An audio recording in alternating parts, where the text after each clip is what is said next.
새로운 한 주, 또 새로운 한 달 말씀이신 주님과 온전히 동행하는 그런 한 주가 되기를 축복합니다. 오늘 본문은 예레미야 39장 또 이어서 40장입니다. 유다 왕 시드기야 제9년 열째 달에 바빌로니아 왕 느부갓네살이 그의 모든 군대를 거느리고 예루살렘을 치러 올라와서 도성을 포위하였는데 시드기야 제11년 넷째 달 9일에 마침내 성벽이 뚫렸다. 바빌로니아 왕의 고관들이 모두 성 안으로 들어와서 중앙 대문에 앉았다. 네르갈 사레셀과 삼갈 르보와 살스김 곧 랍사리스와 다른 네르갈 살레셀 곧 람막과 바빌로니아 왕이 보낸 다른 고관들이 모두 앉아 있었다. 유다 왕 시드기야와 그의 모든 군인들은 쳐들어오는 적군을 보고서 모두 도망하였다. 그들은 밤에 왕의 동산길을 통과하여 두 성벽을 잇는 통로를 지나 아라바 쪽으로 도망하였다. 그러나 바빌로니아 군대가 그들을 추격하여 여리고 평원에서 시드기야를 사로잡아 하맛 땅의 리블라로 끌고 가서 바빌로니아 왕 느부갓네살 왕 앞에 세워 놓았다. 바빌로니아 왕이 시드기야를 신문하였다. 바빌로니아 왕은 리블라에서 시드기야의 아들들을 시드기야가 보는 앞에서 처형하였다. 바빌로니아 왕은 유다의 귀족들도 모두 처형하였다. 그리고 왕은 시드기야의 두 눈을 뺀 다음에 바빌론으로 끌고 가려고 그를 쇠사슬로 묶었다. 바빌로니아 군인들은 왕궁과 민가에 불을 지르고 예루살렘의 성벽들도 허물어 버렸다. 그런 다음에 근위대장 느부사라단은 아직도 성 안에 남아 있는 백성과 자기의 투항한 사람과 그 밖에 남은 백성을 바빌로니아로 잡아갔다. 그리고 근위대장 느부사라단은 자기 가진 것이라고는 아무것도 없는 일부 빈민을 유다 땅에 남겨두고 그들에게 포도원과 농토를 나누어 주었다. 바빌로니아 왕 느부갓네살은 근위대장 느부사라단에게 예레미야의 처우를 두고 이렇게 명령하였다. 너는 그를 데려다가 잘 보살펴 주어라. 너는 그를 조금도 해치지 말고 오직 그가 너에게 요구하는 대로 그에게 해주어라. 근위대장 느부사라단과 느부사스반 곧 랍사리스와 네르가 살레셀 곧 람막과 바빌로니아 왕이 보낸 다른 고관들 모두가 사람을 보내어 근위대 뜰에서 예레미야를 데려다가 사반의 손자요 아히감의 아들인 그달리아에게 맡겨서 그를 집으로 돌아가게 하였다. 그래서 예레미야는 백성과 함께 살 수가 있었다. 예레미야가 여전히 근위대 뜰 안에 갇혀 있을 때에 주님께서 그에게 이렇게 말씀하셨다. 너는 저 에티오피아 사람 에벳멜렉에게 가서 이와 같이 전하여라. 나 만군의 주 이스라엘 하나님이 말한다. 보아라, 내가 이 도성에 복이 아닌 재앙을 내리겠다고 선포하였는데 이제 내가 한 그 말을 이루겠다. 이 일이 바로 그날에 네가 보는 앞에서 일어날 것이지만 바로 그날에 내가 너를 건져내어 네가 두려워하는 사람들의 손아귀에 들어가지 않도록 하겠다. 나 주의 말이다. 오히려 내가 너를 반드시 구해서 네가 칼에 죽지 않게 하겠다. 네가 나를 의지하였기 때문에 내가 너의 생명을 너에게 상으로 준다. 나 주의 말이다.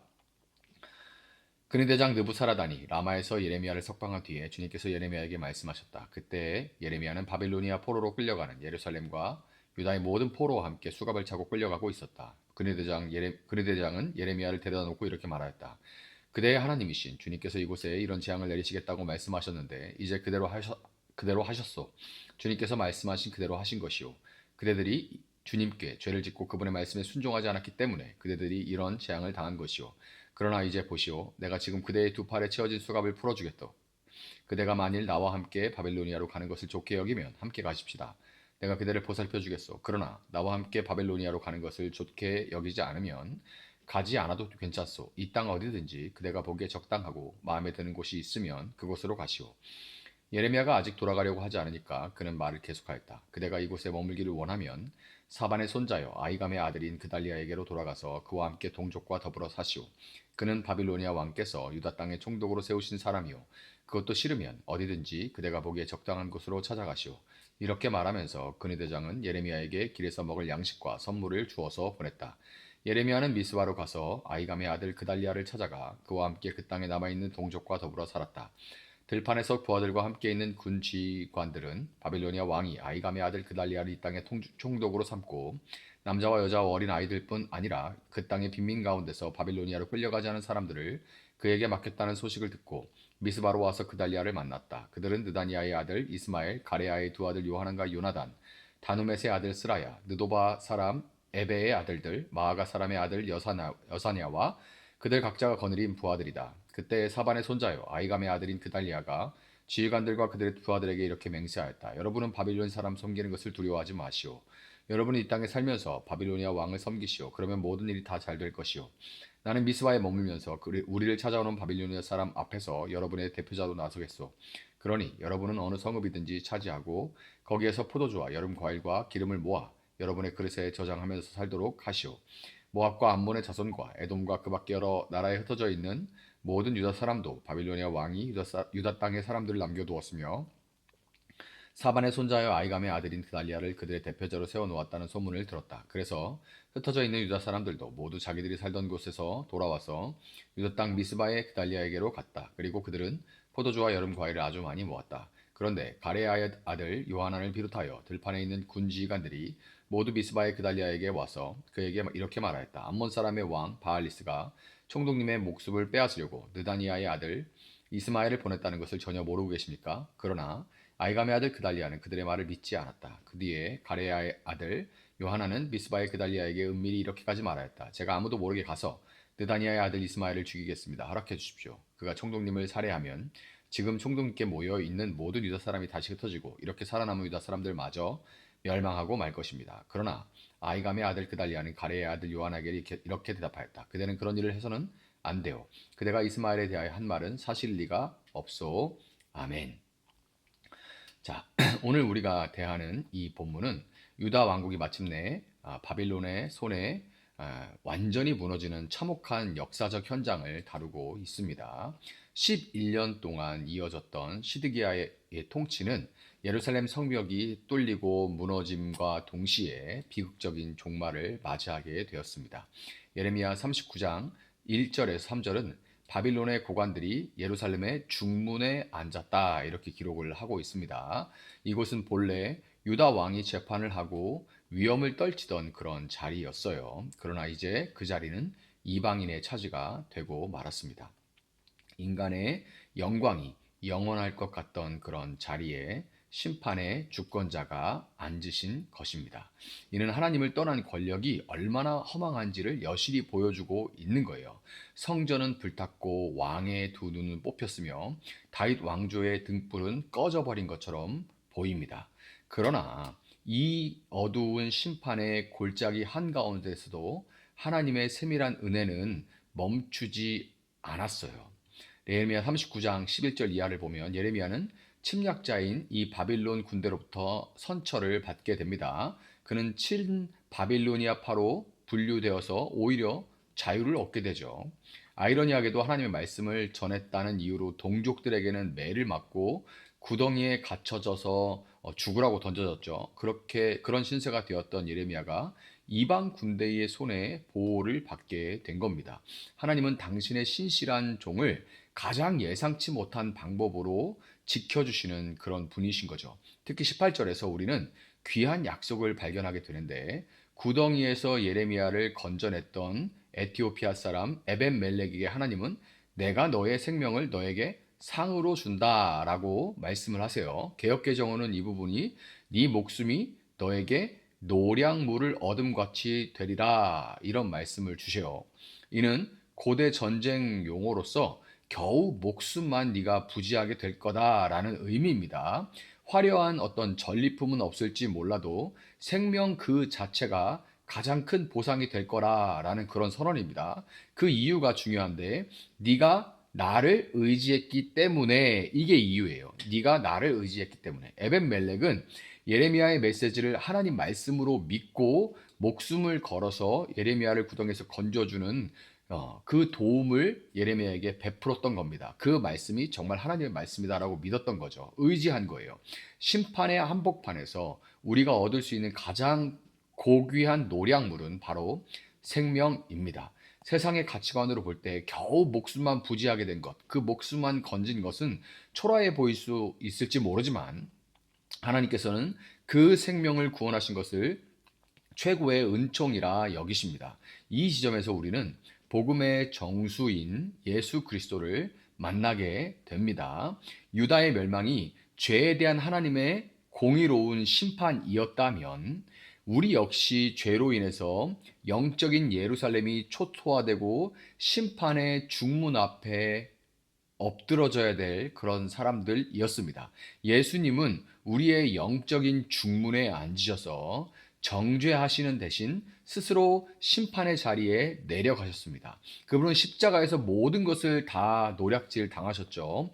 옷 한 벌조차 남기지 않고 다 빼앗기셨고 급기야 자신의 물과 피, 생명까지 다 내어주셨습니다. 그리스도께서 십자가에서 모든 것을 다 잃어버리심으로 인해서 오늘 우리가 에벳 멜렉처럼 생명을 노량물로 얻는 은혜를 잊게 된 것입니다. 우리는 아무 공로가 없지만 오직 그분을 믿음으로 영원한 생명을 선물로 받게 된 거예요. 이어지는 40장에서는 유다의 남은 자들을 다스리게 된 그달리아 총독의 이야기가 나옵니다. 그는 바빌론의 지배를 하나님의 징계로 겸허히 받아들이면서 흩어진 백성들을 불러 모았습니다.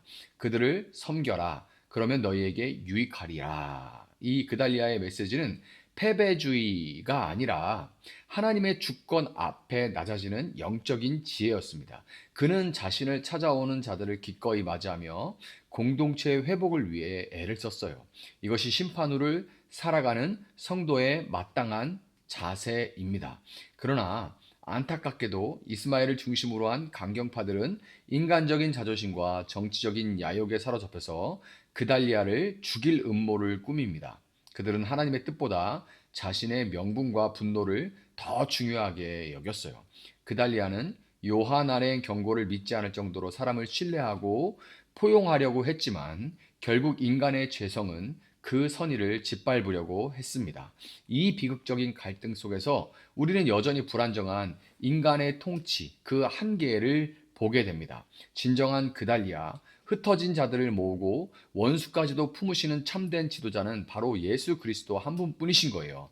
주님은 자신을 죽이려는 음모를 아시고도 십자가의 길을 피하지 않으셨으며 그 희생으로 흩어진 하나님의 자녀들을 불러 모으셨습니다. 유다의 멸망과 그달리아의 죽음으로 이어지는 역사는 절망처럼 보이지만 하나님은 그 잿더미 속에서도 예레미야를 남기시고 에벤멜렉을 구원하시며 새로운 회복의 씨앗을 보존하셨습니다. 오늘 우리의 삶이 마치 무너진 예루살렘 성벽 같고 사방에 우리를 위협하는 음모가 가득하다 할지라도 여러분 두려워하지 않으시기를 바랍니다. 하나님은 네가 나를 의지했다라는 그 한마디를 기억하시고 여러분의 생명을 끝내 지켜주실 것입니다. 세상의 화려한 성공을 노량물로 취하려 하기보다 그리스도 안에서 얻은 새 생명을 가장 귀한 보물로 여기며 살아갈 수 있기를 바랍니다. 하나님의 징계 아래서도 겸손하게 순종할 때 그곳에서 진정한 치유와 회복이 시작된다는 것을 믿으시기를 바랍니다. 오늘 하루 내 자존심이나 분노를 앞세우는 이스마엘의 길이 아니라 하나님의 주권을 인정하면서 이웃을 품는 그달리아의 마음, 그리고 끝까지 하나님을 신뢰하고 의지했던 에벳 멜렉의 신앙을 본받는 여러분 될 수 있기를 바랍니다. 우리 삶의 중문에 주님이 앉으시게 해야 돼요. 주님이 다스리시는 곳에서는 심판이 변하여 소망이 되고 죽음의 골짜기가 생명의 통로가 됩니다. 그 주님과 동행하면서 승리하는 복된 하루가 될 수 있기를 바랍니다. 비록 현실의 상황이 녹록지 않을지 몰라도 우리를 위해 생명을 내어주신 그리스도 예수의 사랑이 여러분을 붙들고 계시다는 것을 잊지 않으시길 바랍니다. 그 은혜 안에서 평안을 지켜내며 주님의 영광을 드러내는 증인의 삶을 살아갈 수 있기를 예수님의 이름으로 축복합니다. 잠시 기도하겠습니다. 사랑하시는 주님 감사합니다. 주님께서는 언제나 우리와 함께 하시고 오늘 우리의 삶 가운데도 우리와 동행하시고 우리를 지키실 줄 믿습니다. 세상 다 변하지만 주님 변하지 않으시고 주님 언제나 동일하게 우리와 함께 계시는 것을 신뢰하며 이 한 주 또 새로운 한 달 주님과 온전히 동행할 수 있는 저희들 될 수 있게 하시고 주님 안에서 성장할 수 있는 저희들 될 수 있게 하시고 주님 우리 형편과 환경과 처지에 우리가 압도당하지 아니하고 그 모든 것보다 더 크신 하나님을 의지하고 신뢰할 때 에벤 멜렉과 같이 하나님 우리를 의지하는 우리를 살리시고 건지시고 우리의 생명을 구하시는 주님을 풍성하게 누리며 경험하는 그런 한 달 될 수 있도록 주님 우리 가운데 역사하여 주시옵소서. 감사하며 예수님의 이름으로 기도합니다. 아멘. 오늘 주신 말씀 붙들고 계속해서 기도합니다.